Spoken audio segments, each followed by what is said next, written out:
marka anoo dhaqtarad ahaan imid Denmark laakiin specializationka oo psychiatry iyo cudurrada dhimirka iyo psychotherapy waxaan ku qaatay Denmark markaas markii shaqaashaleeyadii ay bilaabeen Soomaali badan inay yimaadaan ayaan bilaabay inaan Soomaali la xiriiro markii aan arkay dhibaatooyinka jiro oo daasfulinaya weliba waxaan ka bilaabay shaqada Soomaalida dhinaca guditaanka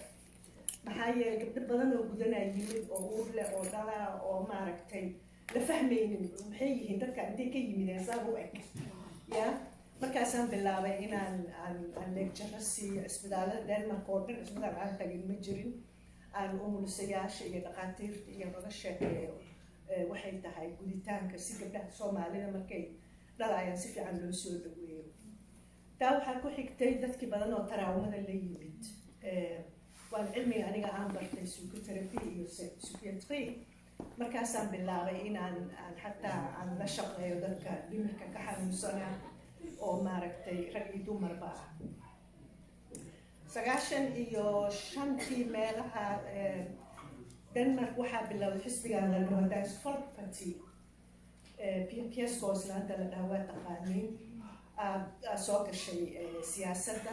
marka waxaa la bilaabay maaragtay xenophobia waxa la ajnabiga oo la naca oo la dhibaa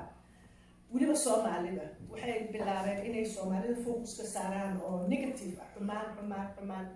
aniga iyo waxaan ahayn group kale aniga kulay iskuul dhiganaysa waa yareedeen oo malaynaa meedi group badadiina waxaan bilawnay Copenhagen waxaan ka bilawnay Soomaali qaswasaqoob oo dad Soomaali oo wax bartaas aruursadaan dadkayna maxaa u qaban karnaa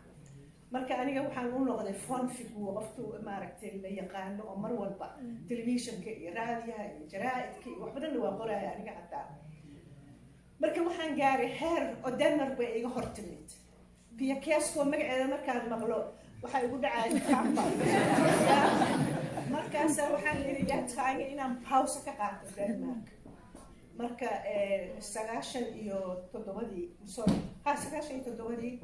waxaan u guuray dal la dhaho Greenland Greenland taqaaniin saan u malaynaa oo Arctic ah oo qof Soomaali aniga bas ka joogay halkaas ayay inaan sanad soo joogo aan break ka qaato Denmark waxay ku dhamaatay inaan 9 sano soo joogo aadan uga helay markii waa guuray xaggaan degay waa soo noqday waxaan soo noqday 2006 aan soo noqday 2005 meelaha markaan soo noqday waxaa 5 daqiiqo leysiyay mahadsan tahay Xasan markaan soo noqday ayaa waxaan arkay isbedel weyn inuu ka dhacay bulshada Soomaalida Denmark kulay waa isbedeshay laakiin bulshada Soomaalida isbedel weyn oo farax leh aan ku arkay oo ah dad wax barana dad shaqaysana dad ururo badan sameeyay والله أنا مفرحة إن مكان صار نقول هذه 8 سنة مقنعي استبدل وين عندنا إما مركب لباتوين واجران تسمع وحن أصلا ميني كميتها إن لباتوين جران ورور بدنا ما عند هالكان عن كم علمي شغف ربنا إلا جوا تذكر لباتي سوسومالي الواقع بنا لكن من على بوزيتيف كهدي لقى فيديو استبدل وين داعي اللي يرى بدن أو حبرتي أو رك يدومر اللي ولا بجيبها أو بدن ستاتستيك الشيء جايان أو wax barto jaamacadaha oo ka gaaro maaragtay xataa ardayda ugu fiican kamid ah marka waa wax aad loogu farxo sabdiga hore Copenhagen waxa ka socday event aan tagnay aniga iyo Rabiica iyo Raxma dhalinyaro Soomaaliya waxay sameeyeen event oo laga hadlayo muusikada Soomaalida iyo dhaqanka xagga muusikada oo waxa tumay group ka yimid Aarhus dhalinyaro Soomaali oo event sameeyna oo cultural ah وواحد لو فرحمك أنا قلبي جاي آدي أنا وحد هالدنيا هاي وحن هو ما عرفت هذا سامبوسي سعرنا إن القولة إنه جروبك أو أجنبيك أو وفي عندك كان ده شكل مجرد.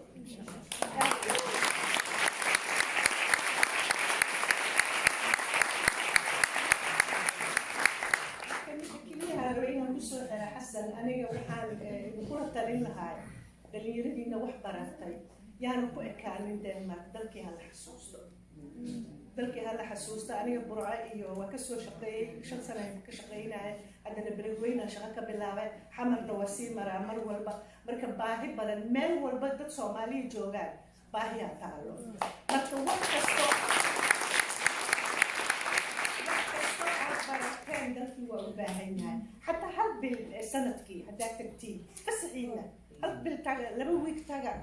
dalkii yaa la iloobay dad aad u baahana jooga dalkii aad u mahadsantahay